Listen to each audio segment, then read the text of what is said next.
왠지 창원 그러니까 엄청 시골에서 온 것 같습니다. 처음에 금요예배 이 시간에 대해서 얘기를 들었을 때 청년들, 선교가하는 청년들을 위해서 말씀을 나누는 자리인 줄 알았어요. 그런데 오늘 이제 오면서 우리 문희구 목사님께 인사드리려고 연락드렸더니 성도들이 다 같이 또 목사님도 오시는 자리라고 해서 부담이 엄청 커졌습니다. 잘해야 되는데 하나님께서 은혜 베푸시기를 기도하는 마음으로 말씀 나누도록 하겠습니다. 작년에 저희 교회 아울리시 오신 청년분들 여기 계신가요? 네, 몇몇 분들 대답해 주셔서 너무 감사합니다. 그때 우리 청년부가 와서요, 우리 아이들이 너무 좋아했어요. 그리고 너무 헌신적으로 섬겨줘가지고 성도들도 너무 감사해했고, 놀라운 사실은 그 이후에 우리 초등부 아이들 안에 예배팀이 생겨나고 청년들이 막 열정적으로 찬양하고 율동하고 이게 너무 큰 이제 감동이 돼가지고요, 토요일마다 아이들이 연습하고 있습니다. 그래서 이 예배를 빠지기 싫어하고 주일날 우리 아이들 예배 때 아이들이 직접 찬양하고 율동하고 이런 일들이 일어나게 됐습니다. 너무 감사드립니다. 아마 이번에 오게 되면 우리 아이들이 너무 반갑게 맞이하게 될 것 같고, 또 뿌린 씨앗이 또 다양한 모습으로 열매를 맺게 되지 않을까 싶습니다. 우리가 이렇게 하나님 나라를 함께 이뤄갈 수 있다는 것이 너무 감사합니다. 이 자리를 빌어서 감사의 말씀을 전해드립니다. 저도 어릴 때부터, 아주 아기 때부터 신앙생활을 시작해서요, 지금까지 이렇게 하나님을 믿고 하나님을 섬기고 살아가고 있는데, 신앙의 연수가 더해질수록 제 안에 계속 이런 질문이 던져집니다. 믿음으로 잘 살아가는 삶이 무엇일까? 정말 하나님을 믿는 믿음이 무엇일까? 이런 질문을 하게 됩니다. 어릴 때에는 열정적인 마음으로 하나님 사랑한다 고백하고 뜨겁게 눈물 흘리고 열심히 기도하고 하나님 나라를 위해서 교회를 섬기고 세우는 일들에 충성을 다했다면, 이 시간이 더 깊어질수록 계속 제 안에 믿음으로 진짜 살아가는 게 뭘까? 그 믿음에 대해서 더 궁금해지고, 그 믿음이 나에게 더 있기를 원하고, 정말 내가 예수님을 잘 믿고 그렇게 살다가 하나님 만나면 좋겠다, 이런 생각을 합니다. 여러분 어떠신지 모르겠습니다. 청년의 때에 하나님을 아는 것은 성경이 우리에게 얘기하기를 가장 큰 축복이다 얘기합니다. 여기 계신 여러분 모두가 다 하나님을 더 깊이 알아갈 수 있는 은혜가 있기를 축복합니다. 오늘 말씀을 통해서 제가 만난 하나님을 여러분에게 소개하고 싶습니다. 오늘 본문의 말씀은 저는 너무 좋아하는 말씀인데요, 이 말씀을 떠올릴 때마다 제 안에 어릴 때 불렀던 이 찬양이 계속 생각이 나요. 아마 좀 나이가 있으신 분들은 이 찬양 다 알 겁니다. 그는 걸었네, 뛰었네, 찬양했네. 그렇죠? 이 본문의 내용을 가지고 만든 찬양인데요, 이 본문을 읽을 때마다 그 찬양이 계속 생각이 나요. 그런데 정말 안타까운 사실은 제가 그토록 어릴 때 누군가가 이 성경에 나와 있는 이 말씀이 2000년 전에 있었던 과거의 어떤 이야기가 아니라 지금 오늘도 살아계시는 성령 하나님의 그 역사하심이 분명하게 일어날 수 있는 능력의 말씀이라는 걸 저에게 알려줬다면 아마도 내 삶은 좀 달라지지 않았을까, 이런 생각을 하게 됩니다. 그냥 그때는 하나님이 이런 일들을 행하셨어 라고 이야기하는 게요, 그냥 2000년 전에 있었던 이야기, 마치 우리가 흔히 얘기하는 호랑이 담배 피던 그 시절의 이야기처럼 그냥 그렇게만 들렸었거든요. 그런데 그런 게 아니라 그 2000년 전에 살아 역사하셨던 그 하나님이 오늘도 우리의 삶에 이토록 동일하게 역사하실 수 있는 능력의 하나님이라는 것을 나에게 알려줬고, 그게 저에게 큰 울림이 됐고, 내가 그 하나님을 만났다면 아마도 지금의 내 삶은 조금 더 달라지지 않았을까라는 생각을 한다는 거죠. 믿음을 가지고 살아가는 삶에 대해서 고민하지 않으면 우리는 어쩌면 그냥 이전에 우리가 알고 있던, 우리가 배웠던 그냥 이야기 속의 하나님으로만 가둬둔 채 지금도 역사하고 있는 하나님에 대해서는 궁금해하지 않은 채 그냥 그렇게만 살아갈 수 있는 안타까움이 있는 거예요.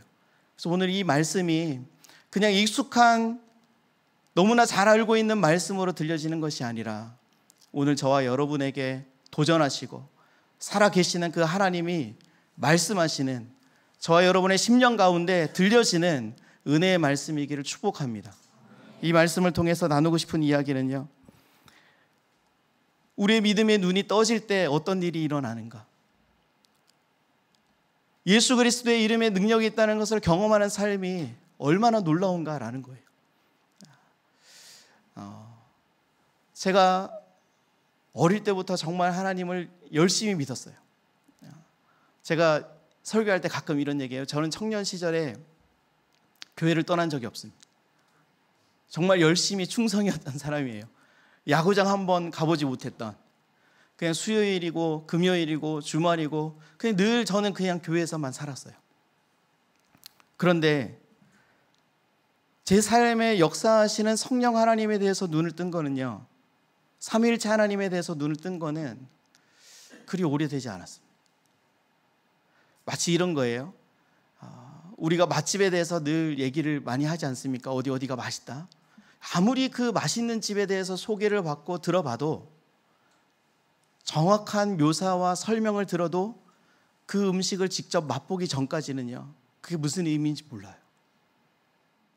우리가 하나님에 대해서 열심히 얘기합니다. 수많은 설교가들이 설교합니다. 말씀을 통해서 하나님을 소개하고 설명해요. 근데 그 하나님을 우리가 경험하지 않으면요, 이거는 천지차이예요. 그냥 듣기만 한 하나님이 아니라 내 삶에 역사하는 하나님을 우리는 경험해야 하는 거예요. 그 하나님을 경험하지 않으면 우리는 그냥 성경 속에 갇혀있는, 그냥 글로만 적혀있는 하나님을 배우는 거예요. 우리가 사랑을 글로 배울 수 없잖아요. 사랑이라는 감정은 글로 배울 수가 없어요. 실제 사랑에 빠져봐야지 그 사랑이 얼마나 위대한지를, 또 사랑이 얼마나 아픈지를 알 수 있는 거예요. 하나님에 대해서도 마찬가지입니다. 우리가 하나님에 대해서 아는 게 중요한 게 아니라요, 하나님을 아는 것이 중요하고, 하나님을 맛보는 게 중요하고, 하나님을 경험하는 게 중요한 거예요. 저는 선교가 그런 너무나 좋은 자리라고 생각하거든요. 여기에 아직까지 선교를 미루고 있고 결정하지 못한 분들이 있다면 여러분 축복합니다. 꼭 가십시오. 청년의 때 시간을 내서 그 자리에 가서 그 하나님을 만날 수 있는 축복이 있기를 바랍니다. 하나님을 만나면 우리의 인생이 달라집니다. 정말 우리의 삶이 달라집니다. 의심하시는 분이 계시는 것 같아요. 네. 오늘 본문에 보면 성전 미문에 앉아있는 안진뱅에 대한 이야기가 나옵니다. 이 성전 미문이 예루살렘의 어떤 문인지에 대해서는 정확하게 얘기하지 않아요. 그런데 이 단어가 가지고 있는 의미처럼 이 문은 아름다운 문이었고요, 또 나중에 이제 본문을 해석하게 되겠지만 때가 되어서 쓰임 받는다라는 뜻도 여기에 있습니다. 이 안진뱅이는 사람들이 오고 가는 이 문 앞에서 아무것도 하지 못한 채 그냥 구걸만 해요. 너무나 아이러니하지 않습니까? 아름다운 문이라 이야기하는 이 성전 문, 그러니까 성전을 들어가는 그 문 앞에 전혀 아름답지 않는 삶을 살고 있는 안진뱅이가 나오는 거예요. 아름다운 성전에 들어갈 수 있는 수많은 사람들이 환호하고 감동하고 찬양하고 제사하는 그 자리에 아름답지 않은 삶을 살고 있는 너무나 안타까운 한 사람이 오늘 본문에 등장한다는 겁니다. 나면서부터 걷지 못했던 이 사람, 오늘도 어제처럼 사람의 동정을 구해야만이 살아갈 수 있는, 연명할 수 있는 40년 동안 그렇게 힘든 삶을 살고 있는 그 사람을 본문이 얘기해주고 있는 거예요. 마치 성전 가까이에는 오지만 성전 안에 들어가지 못하는 인생, 하나님을 향해 기도가 올려지고 찬양이 드려지고 예배가 드려지는 그 가운데 그 자리에 그 문턱에 와 있지만 하나님을 만나지 못하는 그냥 구경꾼인 한 인생을 보여주고 있는 거예요. 이 안진뱅이만 그러겠습니까? 지금 수많은 사람들이 하나님을 믿는다, 하나님을 예배한다, 그런 마음으로 교회에 찾아오지만 그냥 교회에만 오기만 하고 하나님을 만나지 못하는 그런 사람들이 너무 많은 거예요. 그런 이 안타까운 이 한 사람의 삶에 기적 같은 일이 일어나는 거예요. 늘 기도하러 올라가던 이 베드로와 요한이 어느 날 이 사람을 만나는 거예요. 구걸하기 위해서 베드로와 요한을 불렀던 이 안진뱅이는요, 어느 날 찾아온 이 감당하지 못할 은혜 때문에 이 사람의 인생이 완전히 바뀌게 되는 거예요. 베드로와 요한을 보고 구걸했을 때 그는 단순히 그냥 돈을 원했어요. 오늘 하루 살아갈 수 있는 빵을 구했겠죠.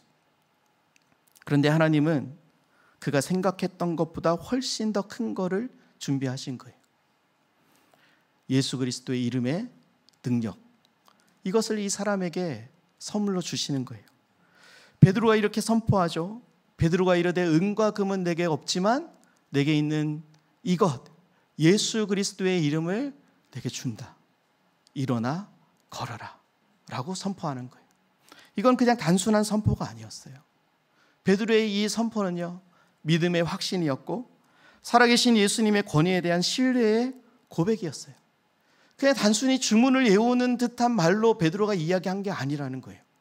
이 안진뱅이를 바라보면서 예수 그리스도의 이름에 능력이 있다는 것을 그가 믿음으로 선포한 거예요. 그리고 그 선포를 이 안진뱅이가 듣게 되는 겁니다. 그리고 그 능력으로 말미암아 40년 동안이나 걸을 수 없었던 이 사람이 걷고 뛰고 하나님을 찬양하게 되는, 인생이 완전히 뒤바뀌는 역사가 일어나게 된다는 거예요. 그 이름의 능력을 그가 경험했을 때. 그냥 하나님을 들은 게 아니에요. 이스라엘 사람들이 그토록 이야기했던 율법의 그 하나님이 아니라 그의 인생에 찾아온 하나님을 그가 만나게 되는 겁니다. 이 베드로의 선포를 통해서요. 그리고 그의 인생이 바뀌는 거예요. 오늘날 우리의 시간으로는 오후 3시였죠. 베드로와 요한은 위문에 앉아있는 이 안진뱅이를 봅니다. 평소처럼 그가 그냥 스쳐 지나갔다면 이 안진뱅이의 삶에는 아무런 일도 일어나지 않았겠지만, 그날은 이 안진뱅이도 베드로와 요한에게 구걸을 했고 베드로와 요한도 이 안진뱅이를 보게 됩니다. 그들의 시선이 마주치게 되는 거죠. 그리고 베드로가 이렇게 얘기해요. 우리를 봐라, 나를 봐라 라고 이렇게 얘기하는 겁니다. 그때까지만 해도 이 안진뱅이는 무언가 내가 돈을 얻을 수 있을까, 내가 구걸하는 뭔가 음식을 얻을 수 있을까 라는 이 기대하는 마음으로 베드로와 요한을 쳐다봤겠지만, 베드로와 요한은 전혀 다른 것을 그에게 주죠. 조금 전에 얘기했던 예수 그리스도의 이름이에요. 우리는 하나님을 만나러 오지만, 하나님을 예배하러 오지만, 어쩌면 이 안진뱅이처럼요, 우리가 욕망하는 무언가를 얻기 위해 하나님을 바라볼 때가 너무 많습니다. 어떤 학자의 이야기처럼 우리는 다른 사람이 욕망하는 그 욕망을 또 욕망하면서 살아가요. 그러니까 그게 무엇인지는 중요하지 않습니다. 욕망의 기준도 다르고 대상도 다르기 때문에 그 자체를 제가 얘기하고 싶은 건 아니라요, 이 욕망이 가지고 있는 한계, 그리고 이 욕망을 가지는 것으로 인해서 우리 안에 찾아오는 안타까움은 하나님 당신을 보지 못하게 만든다는 거예요. 간절히 우리는 무언가를 원하죠. 이 안진뱅이가 원했던 것처럼 지금 먹을 수 있는 무언가를 원해요. 내가 원하는 무언가를 하나님께 구해요. 당연히 우리는 그런 기도를 해야 하지만, 당연히 구하는 그 기도에 숨어있는 우리의 욕망은 하나님을 보지 못하게 만드는 거예요. 하나님을 주목하게 만들지 못한다는 거예요. 그냥 단순히 우리가 구하는 어떤 대상만을 우리는 주목하게 되는 거예요. 그러면 우리는 하나님을 알기보다요, 하나님을 경험하고 싶기보다요, 내가 원하는 무언가를 얻기 위해 더 노력하게 되는 거예요. 더 기도하게 되고, 더 예배하게 되고, 더 하나님을 찾게 되고, 하나님이 기뻐하실 만한 무언가를 열심히 봉사하는 일을, 막 이런 것들에 더 분주해지는 거예요. 그러면 어느새 우리가 하나님 당신에 대한 마음보다는, 하나님을 경험하고 싶다는, 하나님을 맛보고 싶다는 그 마음보다는 내가 욕망하는 무언가를 더 얻고 싶은 그것 때문에 우리는 다른 거에 더 열심을 내게 된다는 거예요. 이 안진뱅이의 마음이 딱 그 마음인 거예요. 베드로와 요한이 지금 이야기하기 전까지, 베드로와 요한이 말씀하는 그 예수 그리스도의 이름을, 능력을 경험하기 전까지 이 안진뱅이는 그냥 먹을 것, 돈, 지금 내가 살아갈 수 있는 무엇, 이것만 구하고 있는 거예요. 미문 앞에서, 하나님의 성전 앞에서 우리의 시선이 은과 금에 머물러 있다면요, 우리의 시선이 내가 잘 먹고 잘 사는 무언가에 머물러 있다면, 우리의 시선이 내가 원하는, 내가 이루고 싶은, 성취하고 싶은 무언가에 머물러 있다면 그 너머에 있는 하나님을 보지 못하게 되는 겁니다. 우리의 믿음을 깨우고 우리의 믿음을 견고하게 만드는 것은 결국 내가 무엇을 하나님께 구하는가에 대한 열심보다 내가 하나님, 그분 당신께 시선을 맞추고 그분의 마음에 귀를 기울이고 그분을 만나고 그분을 맛보고 경험하고 싶은, 거기에 우리의 마음을, 우리의 시선을 둬야 한다는 거예요. 내가 욕망하는 것을 가지고는 하나님을 올바르게 볼 수가 없기 때문에, 하나님은 그 기대와는 전혀 다른 기대로 우리를 바라보시기 때문에 우리의 시선과 하나님의 시선이 마주치는 그때에 비로소 우리의 눈이 떠지게 되는 거예요. 하나님에 대한 눈이 떠지고요, 그 이름의 능력이 얼마나 위대한지를 알게 되는 것이며, 우리의 삶에 살아 역사하시는 하나님이 어떤 분이신지를 비로소 그때야 우리는 맛볼 수 있게 된다는 겁니다. 그러면 우리를 가득 채우고 있었던 그 욕망은 사라지게 되고 하나님을 온전히 보게 되는 거예요. 하나님을 경험하게 되는 겁니다. 그 경험이 우리의 삶을 완전히 바꾸는 겁니다. 그 경험이 한 사람의 인생을 완전히 바꾸는 거예요. 구걸만 했던 이 40년 동안 앉아만 있었던 이 안진뱅이의 삶은 비로소 이때에 바뀌는 거예요. 그가 이렇게 하나님을 경험하고 그의 삶이 바뀐 이후에 구걸하는 삶을 살았을까요? 저는 그렇게 생각하지 않습니다. 그는 아마도 초대교회에서 누구보다도 하나님의 마음을, 하나님의 시선을 찾고 구하며 하나님의 부르심에 응답하는 삶을 살았을 거라 저는 생각합니다. 왜냐하면 이 안진뱅이와 같이 변화된 사람들이 그렇게 살았기 때문에요. 지금도 그런 사람들이 하나님의 나라를 위해 자신의 삶을 드리고 있기 때문에요.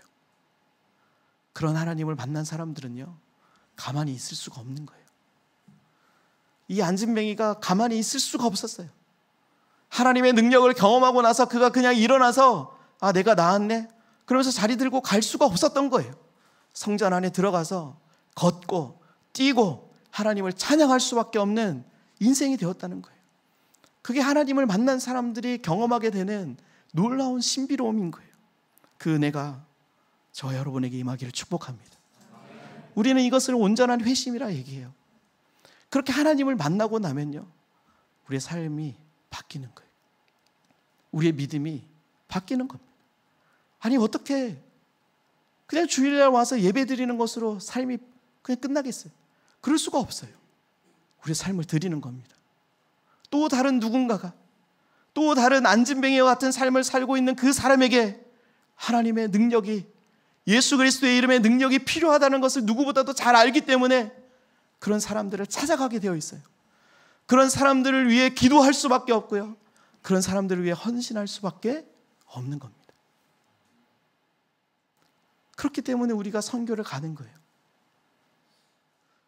그 하나님을 만나기 위해, 그 하나님을 전하기 위해.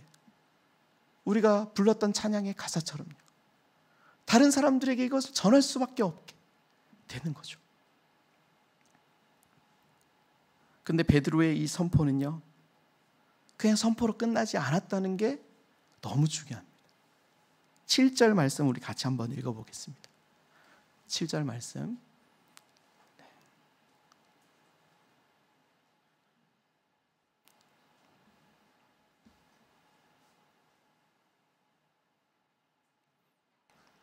네, 같이 읽겠습니다. 오른손을 잡아 일으키니 발과 발목이 곧 힘을 얻고. 저는 이 부분이 너무 놀라워요. 베드로는 말만 한 게 아니라요, 자신이 말한 대로 행동하는 거예요. 베드로가 기도한 이후에, 선포한 이후에 이제 내가 할 일은 다 끝났어, 이제 하나님이 하시겠지 라고 그냥 가지 않았다는 거예요. 베드로는 담대하게 이 안진뱅이의 손을 잡아 일으키는 거예요. 여러분 상상해 보셨습니까? 40년 동안 걷지 못했던 사람이에요. 40년 동안 앉아만 있었던 사람이에요. 근데 그 사람의 손을 잡아 일으킨 거예요.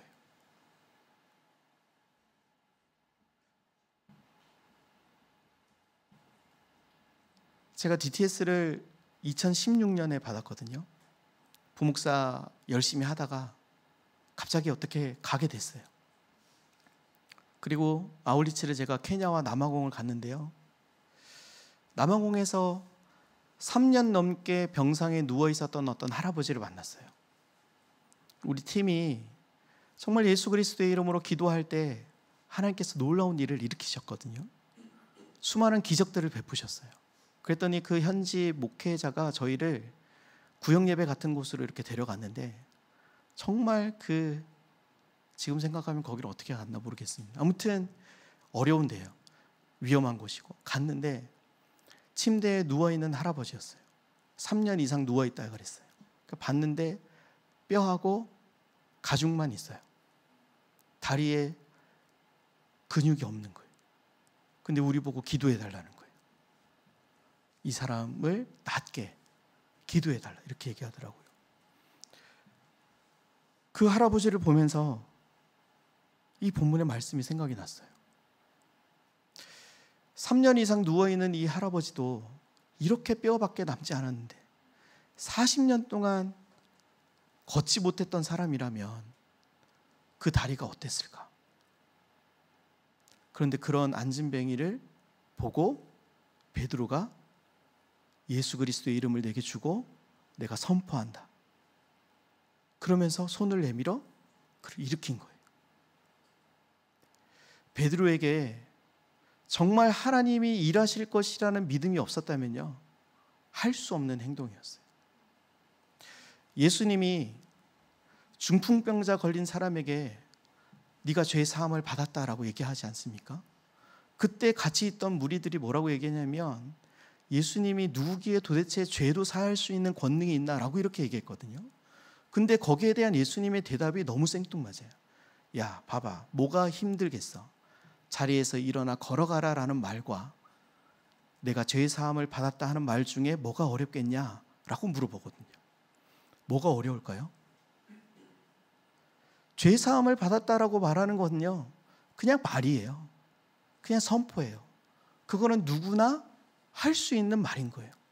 그런데 중풍병자에게 일어나 걸어가라 라고 얘기하는 말은요, 할 수가 없는 말이에요. 그 능력에 대해서, 하나님에 대해서 분명한 믿음이 없으면 절대 할 수 없는 말이죠. 그러니까 일어나 걸어가라 라는 이 말이 더 어려운 거예요. 베드로와 요한은 일어나라, 걸어라 라고 얘기하는 이 말보다 그의 손을 잡아서 일으키는 이 행동이 더 어려운 거예요. 제가 그 할아버지를 위해서 기도할 때 우리 팀이 1시간 가까이 기도했어요. 30분 넘게 기도했는데 아무 일도 일어나지 않는 거예요. 너무 마음이 씁쓸했어요. 그냥 이렇게 돌아가야 되나? 근데 제 마음에는 오기가 막 생기는 거예요. 그래서 다시 들어가서 소수의 사람이 기도했어요. 기도했는데 놀라운 사실은 그분이 발목을 움직이기 시작하는 거예요. 정말 제 안에 하나님이 고치실 거라는 믿음이 없으면 할 수 없는 행동이었거든요. 그때는 정말 제정신이 아니었던 것 같아요.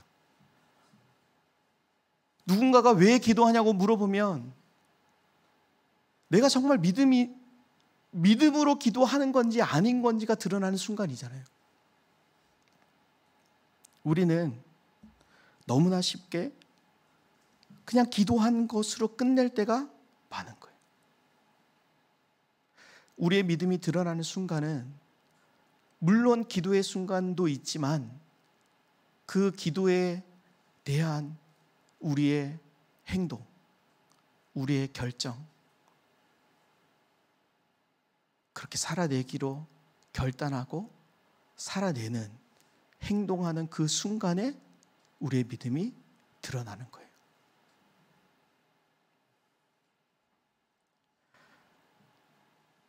예수 그리스도의 이름은요, 그렇기 때문에 단순한 구호가 아닌 거예요. 주문이 아닌 거예요. 그 이름의 능력을 믿는다는 것은요, 그냥 찬양 시간에, 예배 시간에 외치는 정도의 고백이 아닌 거예요.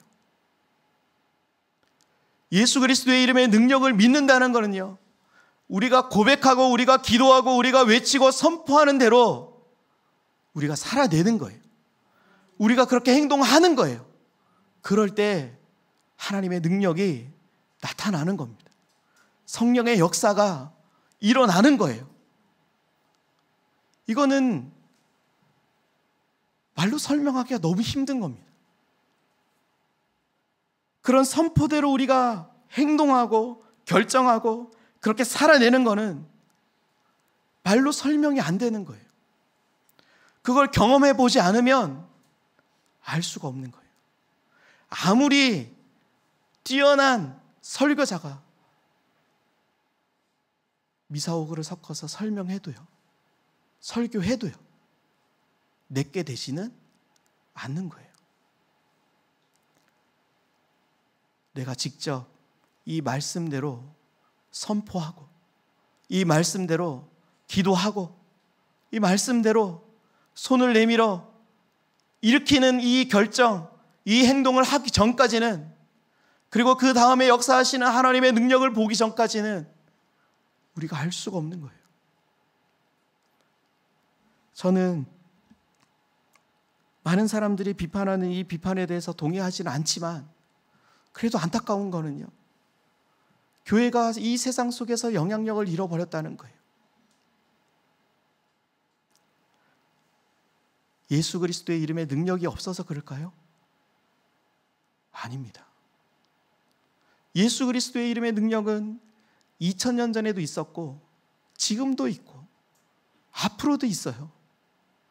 변함이 없는 이름인 거예요.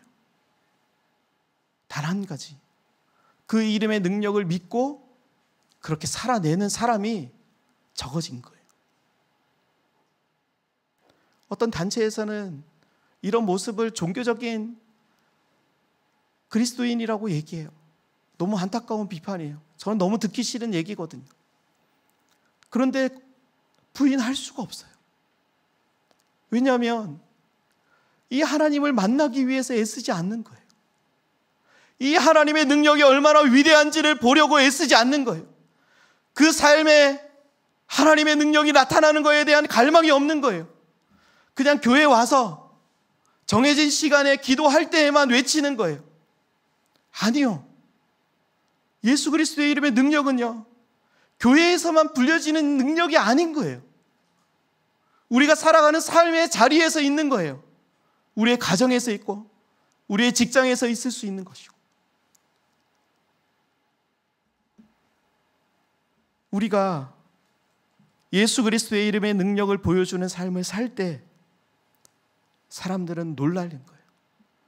당황하는 거예요. 도대체 이게 무슨 일인가 묻는 거예요. 어떻게 이 일이 일어날 수 있는가를 얘기하는 거예요. 그때 우리가 할 수 있는 유일한 대답이잖아요. 우리의 능력이 아니라, 우리의 믿음 때문이 아니라 예수 그리스도의 이름의 능력 때문이라고요. 그때 놀라운 능력이 나타나는 거예요. 왜 초대교회가 이토록 놀랍도록 부흥할 수밖에 없었는가? 왜 수많은 사람들이 베드로와 사도들의 설교를 듣고 예수 그리스도를 믿을 수밖에 없었는가? 그들이 그렇게 살아냈기 때문에요. 그들의 그 이름의 능력을 그들이 직접 보여줬기 때문에 핍박을 당해도요, 감옥에 갇혀도요, 그렇게 살아내는 거예요. 그 이름을 붙드는 겁니다. 그리고 기도하는 거예요. 그리고 모여서 찬양하고 오늘도 하나님이 이토록 놀라운 일을 행하셨다고 간증하고 교회 안에 이런 일들이 계속해서 반복적으로 일어나는 거예요. 그런 교회가 능력 있는 교회인 거예요. 하나님은 그런 교회를 찾으시는 겁니다. 그런 하나님의 사람들을 찾으시는 겁니다. 그래서 하나님의 사람들을 부르시는 거예요. 그 이름의 능력을 믿고 살아가는, 그 이름의 능력을 경험하고 그 능력을 또 다른 누군가에게 보여주고 싶어하는 그런 사람들을 찾는 겁니다. 저와 여러분의 삶이, 저와 여러분이 하나님이 찾으시는 그런 사람이기를 축복합니다. 저희 교회뿐만 아니라 푸른 교회가 그런 교회이기를 축복합니다. 예수 그리스도의 이름의 능력이 교회 안에서 끊임없이 반복적으로 고백되고 간증되고 찬양되는 교회, 그것이 세상의 소문으로 영향력으로 흘러가는 교회. 우리가 어떠하다라는 것을 자랑하는 게 아니라요, 지금도 하나님이 살아서 역사하신다고, 하나님이 이렇게 우리의 삶에 개입하신다고, 우리의 인생을 바꾸실 수 있는 분이라고 이야기할 수 있는 그런 교회이면 좋겠습니다. 사실 베드로는 이런 대단한 사람이 아니었어요. 여러분 잘 아시지 않습니까? 그는 예수님 잡히시던 밤에요, 여종이 묻는 그 질문이 두려워서 예수님을 부인했던 사람이에요. 겁쟁이였어요. 어쩌면 저와 여러분보다 더 겁이 많은 믿음 없는 사람이었어요. 그런데 그가 이렇게 바뀔 수 있었던 유일한 이유 한 가지는 오순절 성령 하나님이 그에게 임하셨기 때문인 거예요. 저는 저희 교회에서 모일 때마다 늘 이 기도 빼먹지 않고 하거든요. 그게 뭐냐면 성령 충만이에요. 성령 충만은 어떤 신비적인 일들을 기대하기 때문에 우리가 구하는 기도가 아니라요, 베드로처럼 변화된 삶을 살 수 있기 때문에 기도하는 거예요. 그냥 우리 본연의 어떤 모습으로는요, 노력으로는 절대 이렇게 할 수가 없어요. 그렇게 살아낼 수도 없고요, 그렇게 기도할 수도 없고요, 그렇게 행동할 수도 없어요. 유일한 답은 성령 하나님이 우리 안에 충만하게 역사하실 때 우리가 이런 삶을 살 수 있는 거예요. 저는 하나님을 경험한다는 게, 그 성령 충만하다는 게 뭔지를 경험한 사람이거든요. 그냥 은혜죠. 그냥 하나님이 그렇게 제 삶에 찾아와 주셨어요. 선교지에서 그 하나님을 만날 수 있었어요. 40년 동안 안진뱅이였던 이 사람에게도, 보잘것없는 이 인생에도 어느 날 갑자기 찾아와 주신 것처럼, 그의 삶이 바뀐 것처럼 저와 여러분의 삶에 하나님이 그렇게 찾아오시리라 믿습니다. 그 은혜가 이 밤에 있기를 축복합니다. 그 은혜가 우리가 가는 준비하는 선교지에서 일어나기를 축복합니다. 전혀 예상치 못했던 순간 저와 여러분의 삶에 찾아오시는 그 성령 하나님 때문에 우리의 믿음이요 완전히 바뀔 수 있는 겁니다. 우리의 눈이 완전히 떠지게 되는 거예요. 우리의 귀가 열리게 되는 겁니다. 하나님의 나라를 보게 되는 거죠.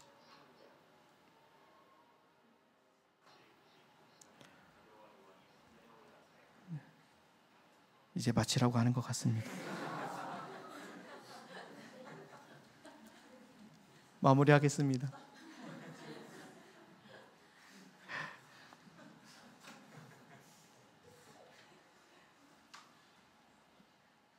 우리의 삶이 고단하잖아요.